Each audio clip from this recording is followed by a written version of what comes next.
Hey guys, Gadgetique here, bringing you a video that you may not expect. This is HEX, the collectible card game. This was a Kickstarter game that I supported a few months back, and everyone has gotten into the alpha now for testing, so before I do anything, this is alpha coverage.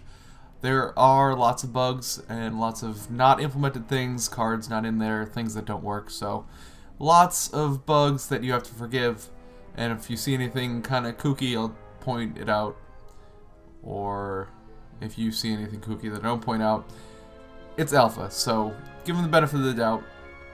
But I am really excited about this. I've been playing in the alpha for a couple weeks now, and I think it's a really cool concept with a lot of potential.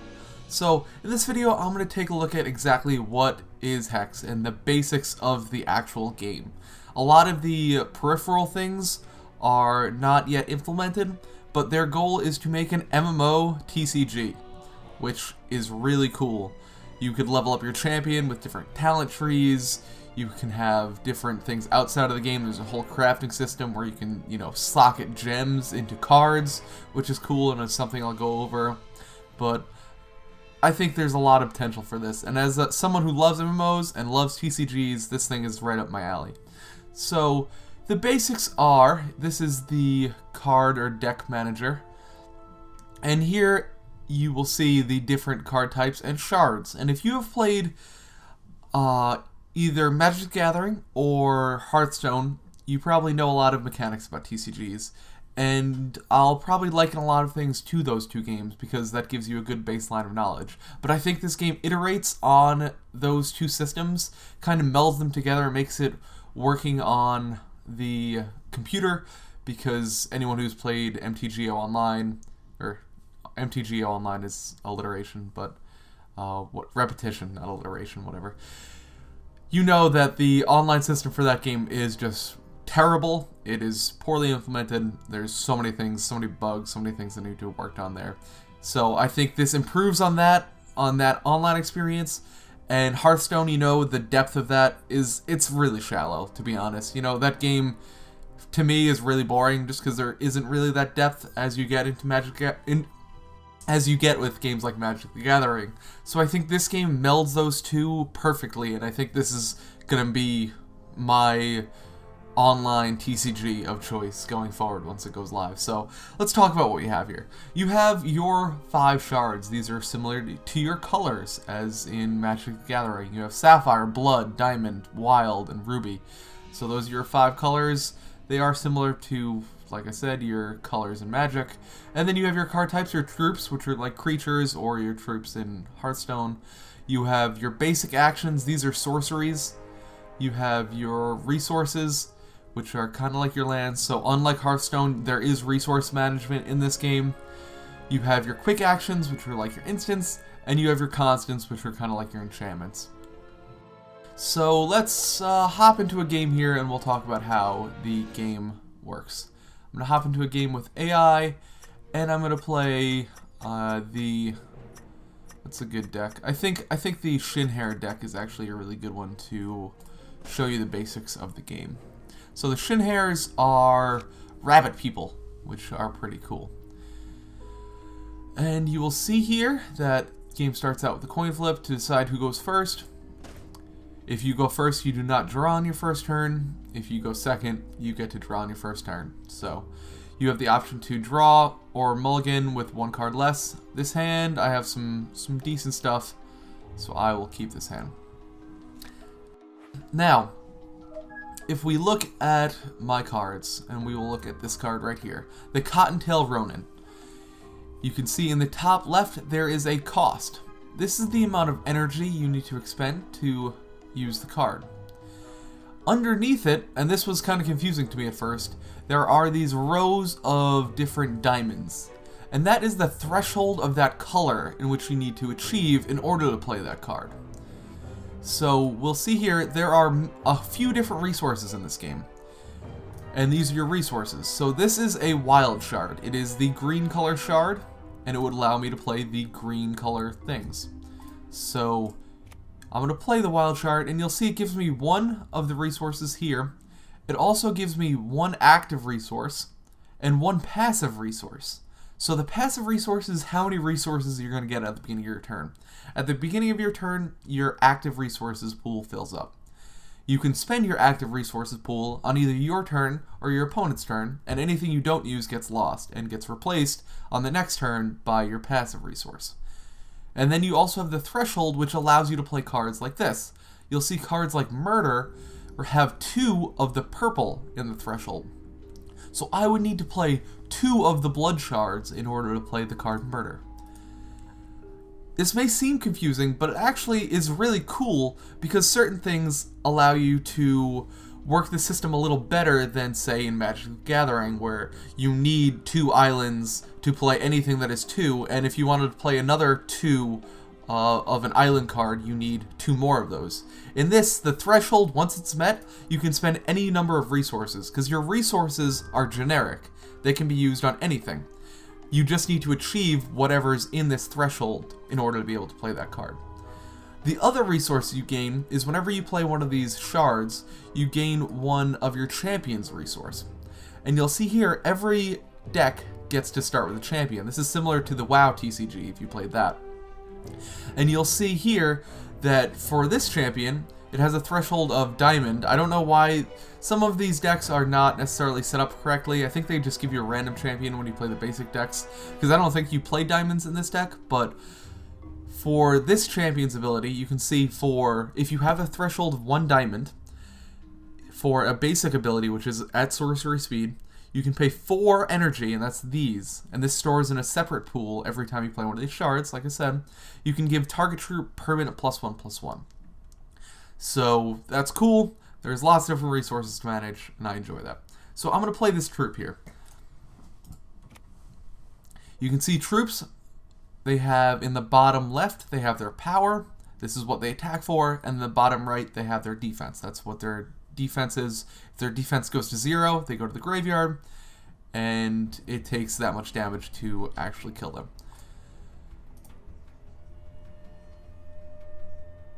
Also, troops have a creature type, which matters in certain situations. This is a Shin-Hair warrior troop.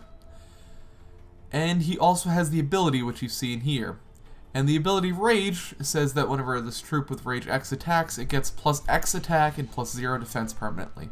So a cool thing about this system is that it allows for permanence. Where in a game like Magic the Gathering Online, it's based on a tabletop card game, where you have to keep track of things in real life. On a computer game, they're able to keep track of things permanently and on your cards. So say if you gave a creature -1/-1 in Magic the Gathering on a tabletop, it's impossible to say, oh, that creature goes back to your hand. Well, I don't know what creature that still is. Maybe you had another one. So in this game, it allows for more permanence. So things happen permanently. Things like enchantments usually happen permanently, which are really cool. So I'm going to continue. I will go through my phases here. Phases are very similar to Magic the Gathering, like I said. The goal of the game is to reduce the enemy champion down to 0 health from 20. So both champions start at 20, and you reduce them down to 0. There will be things that change your starting health, actually, in the talent system as they fully flesh out the game. But right now, this is the base game mode, and we will be playing against this deck. So he plays the Howling Brave. It has 1 attack and 1 defense. When this troop enters play, you gain a green threshold. So you're going to see his resources. He played a resource card, and that gave him the 1 resource. And now he's going to gain another threshold. And this creature also taps to give you 1 active resource and 0 passive resources. So it doesn't give you any permanent gain to your resources, but for 1 turn it will allow you to gain 1 more resource. So that card is actually really good. So you'll see his resource is going to go up. And creatures enter the battlefield, and they cannot attack. They're exhausted. So, well, they're not exhausted. Exhausted means tapped. But they cannot attack or use tap abilities the first turn that they go in. So I'm going to end. He's going to end his turn, and I'll start my turn. And you'll see down here, my resource pool has refreshed. I now have 1 more active resource, and that is equal to what my passive resource pool is. And I'm going to play... Oh, this card is actually good. It allows me to draw a card when it enters play. So I'm going to play another green resource. And I'm going to draw a card and see if I get something good. Okay, I got another shard. And I'm going to enter my attack step. So I can enter my attack step, I choose to attack him. And remember, this guy has rage, so even though he has 0 attack, once he attacks, he's going to gain 1 attack permanently. Which is awesome. So he is going to be able to either block or not. This is also similar to combat in Magic the Gathering. You get to choose blockers. You don't directly attack creatures or players, unlike Hearthstone.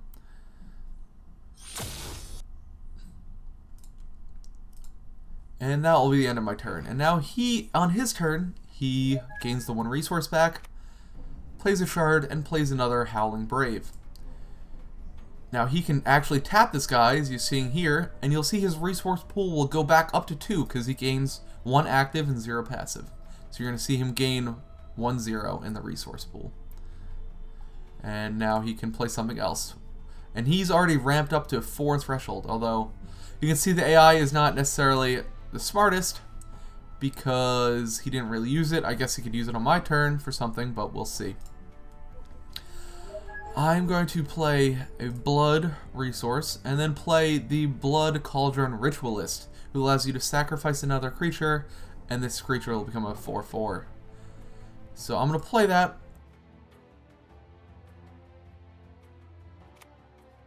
So now if he does decide to block, I can sack it and make this a 4/4 until end of turn. Doesn't really help all that much, but it's something. Actually, that was dumb. I probably should have done that, but okay. So now I have these creatures I can attack, and he may block here. So you'll see he gets another attack for rage, and he does decide to block. So when this happens, my shin hair dude will deal 1 damage to his wolf, and his guy will deal 1 damage back. They both have the 1 defense, so they will both go to the graveyard. So you see that. Bam, they both went to the graveyard. And that's that. There is no stacking damage in this game, so if you want to do tricksy things like that, like why didn't I sack to the Ritualist, you can't do that. Alrighty. So his third turn, he plays Chlorophilia. This is a basic action, which means you can only play it during your turn when it's your priority. He gains 2 threshold of the green resource, and he gains 0 active but 2 passive, which means this turn he'll gain no resources from this card, but next turn he'll start with 5 resources. You'll see here that he will go up to 0/5. So that card is really good. He's going to tap that for 1 and not use it again. Again, AI, Alpha, it's not necessarily the best. Alright, Onslaught. Troops you control get +3/+3, and Crush. Crush is an ability that allows you to deal damage over creatures. It's similar to Trample in Magic the Gathering. So here I'm going to play a Blood Shard, and then I'm going to, let's see, I'm just going to go attack here. I'm not going to sacrifice to make this guy 4/4. I like this guy building up. Now he has 3 attack all the way from 1. Slowly whittling him down. I wish I had a proper champion so I can show you the champion abilities, but maybe in another video I will highlight those. And now it is his turn, and he's really getting up there. And this guy is a beating. So you see, as this troop enters play, it gets a permanent +1/+1 for each of those resources that he has. And he's built up a lot of them. So this guy's going to be an 8 power, 8 defense dude. Which would be really bad if I didn't have this card Murder. So at his end phase, I'm just going to get rid of that dude right now. You'll see. Let me show you Murder. Murder destroys target troop and is a quick action, which means I can do it at any time. So at the end of his turn, I don't like that guy. He is way too big for me to deal with, and I'm just going to murder him straight up. Okay. I got another Shinhair Ronin. So I'm going to... It might actually be best if I play that. I think I'll save that for a later turn. I'll give myself the option in case I want to do it. In case I want to sacrifice to this guy. So I'm going to go ahead and attack. And you know what? While I can, I'm going to go ahead and get 8 damage in on this turn. If he doesn't block, which he isn't going to block. So now, to use an ability, you click on the card, and then you see the ability here. I will sacrifice another troop and make this guy a 4/4 until end of turn. So I'll sacrifice that guy. he will go to the graveyard, and this guy will be a 4/4 for this turn. Now I don't think I can kill him because this is another ability which I'll talk about next turn, which is really cool. So on his turn, he will... Let's see. Has he got another one? Oh man, he's got another one of these big guys. Alright.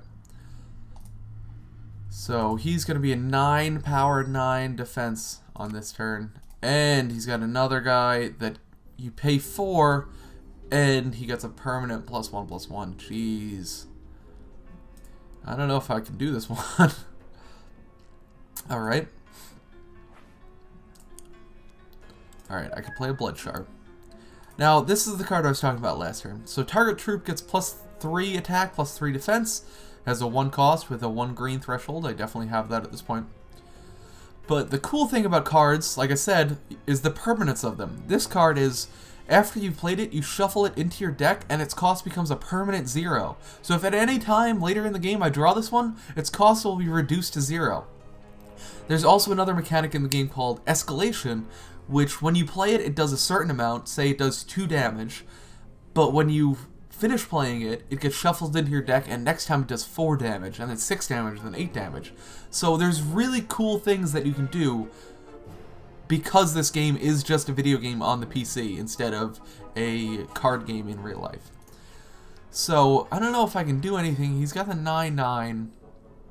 I can play Onslaught, which will give my guys Crush. I think I have to wait, hope he attacks with the 9/9, take it, and then Crush back with Onslaught, and hope he doesn't have another 9/9, or draw another 9/9. He's out of cards. You'll see over here that you see the number of cards in hand for both of us.